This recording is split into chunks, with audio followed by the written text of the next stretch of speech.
Salutations tête de nage, je suis le chef et bienvenue dans cette 11e lecture du chef, si je tiens bien les comptes, ouais, hein, l'émission où je parle de mes lectures, des dernières sorties manga, ce que je lis en général. Bon là ça va être surtout de la sortie manga, même si ça date un peu, parce que t'as remarqué que ça fait peut-être un petit mois que j'ai pas sorti de lecture du chef, parce que bon, c'était les vacances de fin d'année, et bon, j'avais envie de me branler les couilles. Bon, en fait, on bossait sur l'épisode 31, qui sort bientôt sur vos écrans, voilà, tout ça.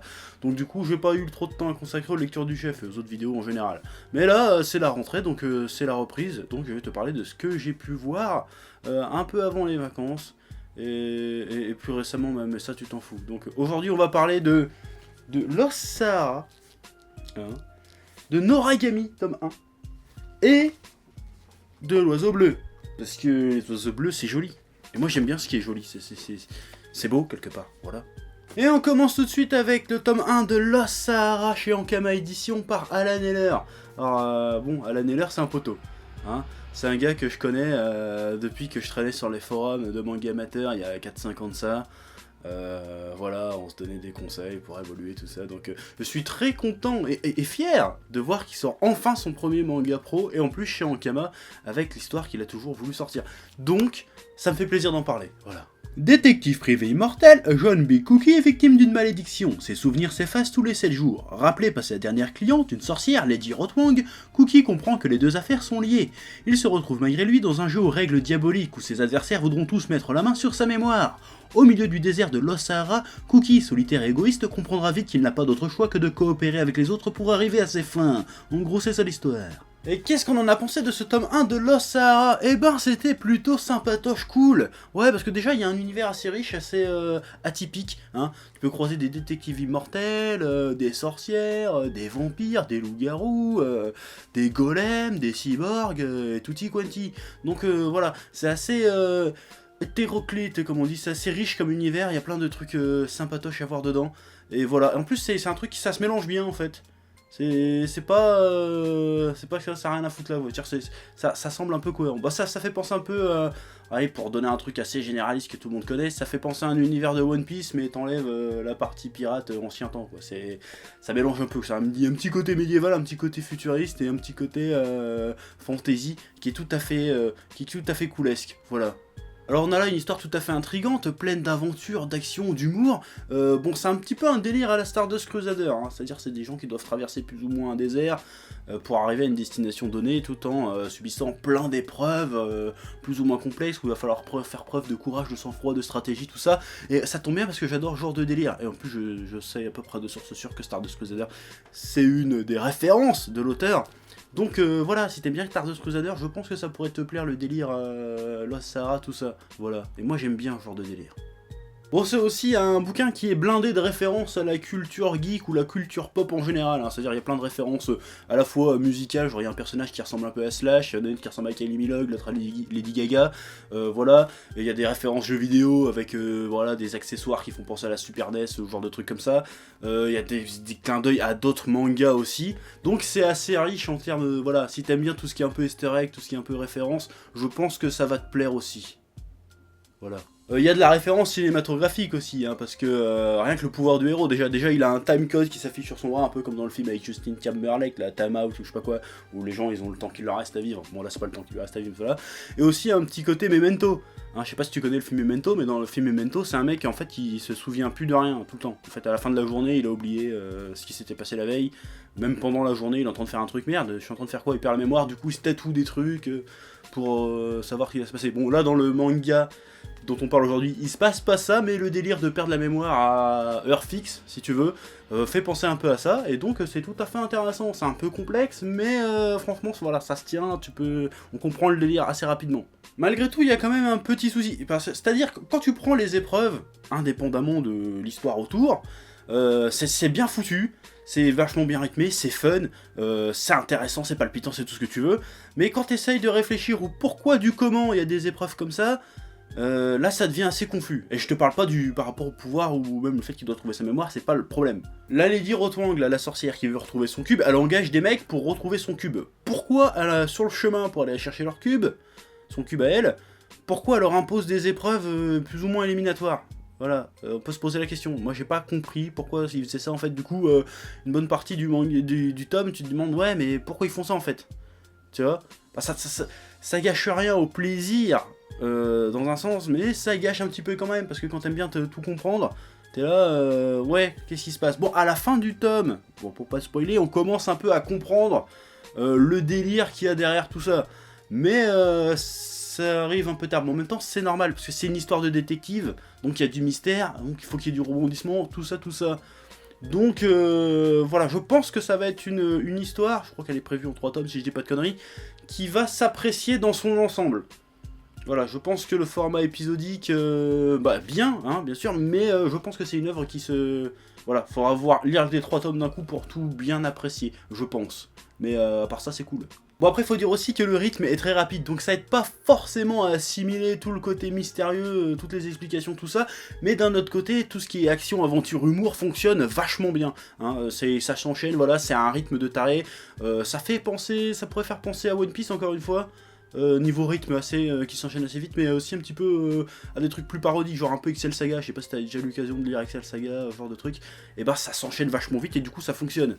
Donc voilà, donc ça c'est bien, on se fait pas chier. Bon, et puis moi je te parle, mais j'ai eu la chance, il y a un temps jadis, de voir les premières ébauches de cette histoire-là. Hein, il y a eu plusieurs versions et j'ai pu les voir, et je peux t'assurer que c'était beaucoup plus complexe et confus que ça. Donc là il y a eu un gros boulot là-dessus, un gros bond en avant de ce côté-là, donc tu peux quand même y aller, je veux dire, ça reste de la bonne cam, attention. Hein. Les dessins sont aussi vachement cool, il y a des pages couleurs de toute beauté, et le trait fait un peu penser, bah, qui est un peu cartoonesque, un peu manga, tu vois, qui ferait penser un peu, bon, je vais dire à One Piece encore une fois, mais aussi un petit côté Scott Pilgrim qui va bien, mais tout en gardant ce trait manga-kesque, j'ai envie de dire. D'ailleurs, tiens, ça me rappelle une anecdote, pendant que je t'en parle. À l'époque, il y a quelques mois de ça, ils avaient sorti les premières planches, genre sur Manga News, tu vois, et il y avait des trous du cul qui disaient dans les commentaires, ah, c'est quoi ces dessins de manga français de merde, c'est pas du manga. J'ai envie de dire que t'es au courant que le manga le plus vendu au monde, c'est One Piece. One Piece, si tu regardes les caractéristiques du dessin, c'est pas très manga non plus, hein, donc il faut arrêter avec ce genre de réflexion complètement conne. Parce que moi ça m'énerve, après quand je m'énerve j'utilise des gros mots, ça part en sucette après. Donc faut arrêter de ce genre de réflexion. Le manga c'est pas un art absolu. Hein. Le manga c'est voilà, il y a plein de variantes, il y a plein de styles, c'est ça qui est beau, quelque part. Si tout le monde devait faire le même style, ça n'aurait aucun intérêt. Donc ouvre un peu ton esprit, espèce de petit branleur. Tu me casses les couilles, putain. Voilà, donc tu vas lire ça, parce que j'ai décidé. Parce que c'est du très bon taf, et j'ai très hâte de voir la suite. Voilà, en plus c'est un copain, alors il faut l'acheter. Voilà, oui. Pouce vert. Ta gueule. Ensuite, on enchaîne avec le tome 1 de Noragami chez Pika Édition, écrit par... Merde, attends, Adachi Toka. Alors d'accord, alors Adachi Toka, là, si tu me regardes, quand tu te choisis un pseudo, essaye d'en prendre un qui est prononçable, s'il te plaît. Parce que moi, tu me facilites pas la tâche derrière. Déjà que je parle pas bien japonais, je passe pour un con encore plus avec tes conneries. Donc change de pseudo. Hein. T'aurais pu t'appeler Jean-Michel. Jean-Michel, c'est bien, au moins tout le monde prononce ça. Je pars en sucette encore. Yato est un dieu à tout faire, capable de terrasser des monstres venus de l'au-delà, mais son orgueil et son égoïsme le rendent aussi impopulaire parmi les esprits que parmi les humains. C'est cet éternel loser que Yuri, une jeune lycéenne, croit sauver au péril de sa vie, en l'empêchant de se faire renverser par un bus, alors que ça sert à rien parce que de toute façon il est mort, alors ça sert à rien. Au seuil de la mort, cette dernière acquiert la capacité de séparer son âme de son corps, et de voir les créatures qui hantent notre monde.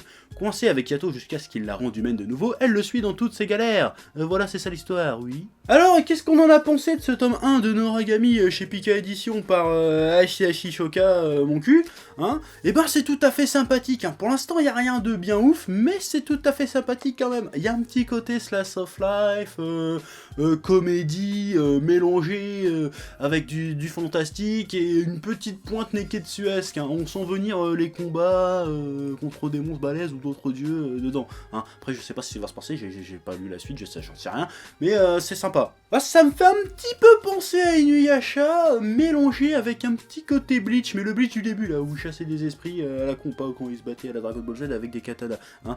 Alors bah oui, parce que on a un personnage divin, si tu veux, qui est un véritable connard, qui se retrouve par un concours de circonstances tout à fait incongru à faire équipe avec une jeune lycéenne qui a un fort caractère.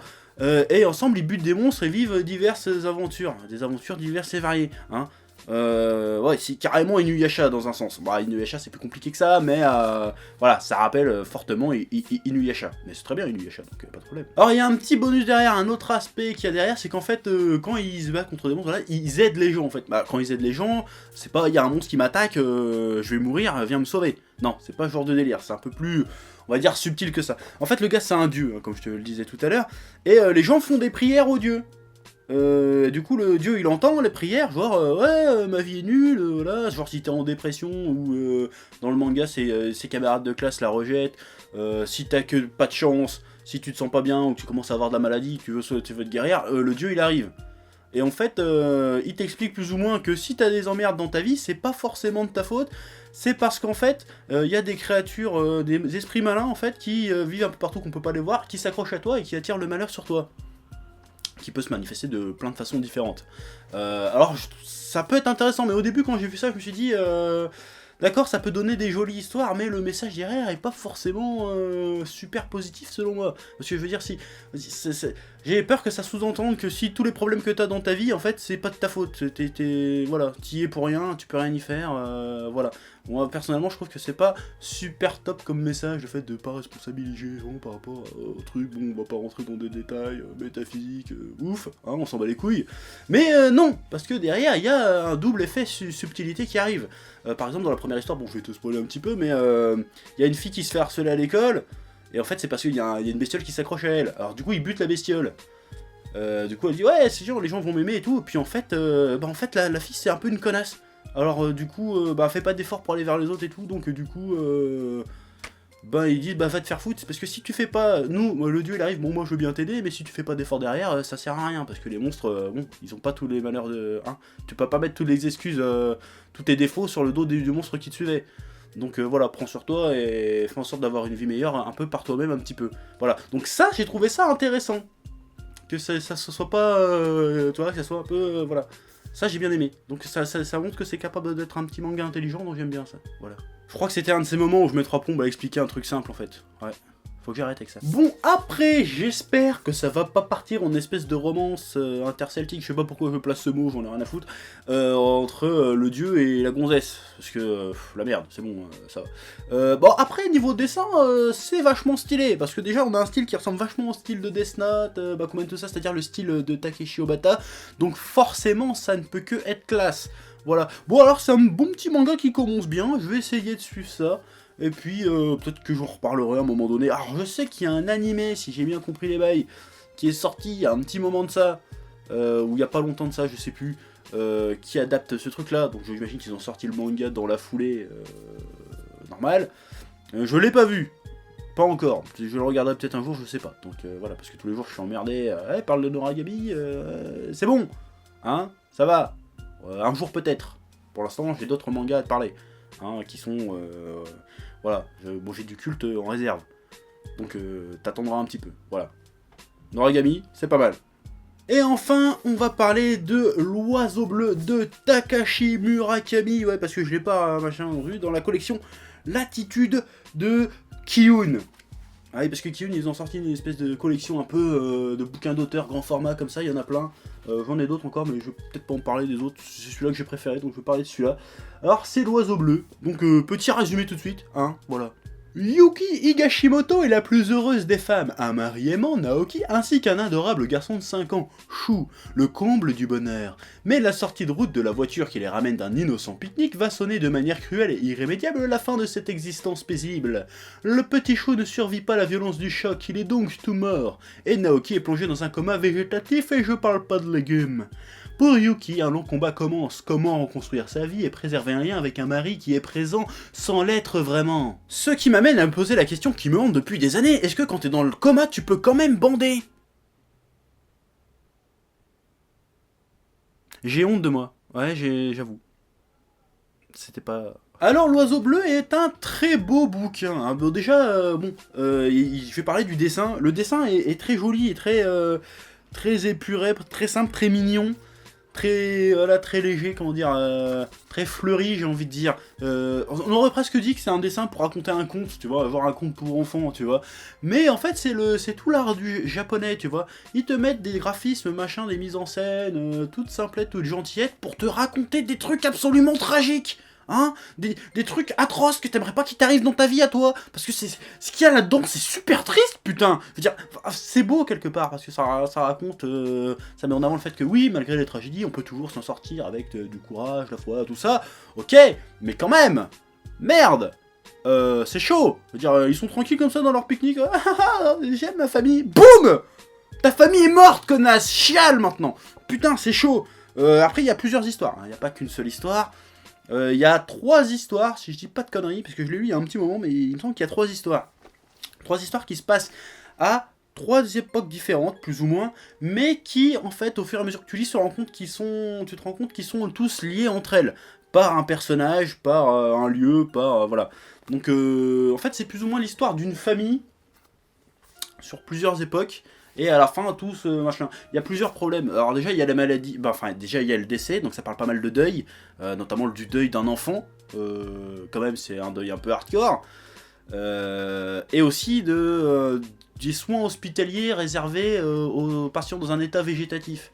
Hein. Donc ça fait un peu écho à ce qui s'est passé le 11 mars, d'ailleurs c'est dire que la couverture est dans le bouquin, par rapport aux catastrophes naturelles qu'a connu le Japon, il y a eu pas mal de morts, il y a eu pas mal de gens dans des états végétatifs, donc ça parle un peu, ça dénonce un peu ce côté là, il y a un petit côté social, un petit côté médical, et il y a aussi d'autres histoires qui parlent aussi par exemple d'Alzheimer, une autre qui parle un peu de la condition ouvrière, voire l'accident de travail, tout ça, des parents isolés, genre de conneries, donc il y a un certain propos tout à fait intéressant, tout à fait intelligent, et il y a pas mal d'émotions. Donc ce sont des belles histoires, tragiques certes, mais des histoires très humaines, des histoires à taille humaine, j'ai envie de dire, qui font réfléchir sur la vie de tous les jours, que rien n'est acquis quelque part. Et ça, c'est beau. Donc si t'aimes bien les bonnes histoires bien écrites, bien racontées, et qui sont comment dire, qui sont intelligentes, qui sont humaines, j'ai envie de dire quelque part, et ben je te conseille l'Oiseau Bleu.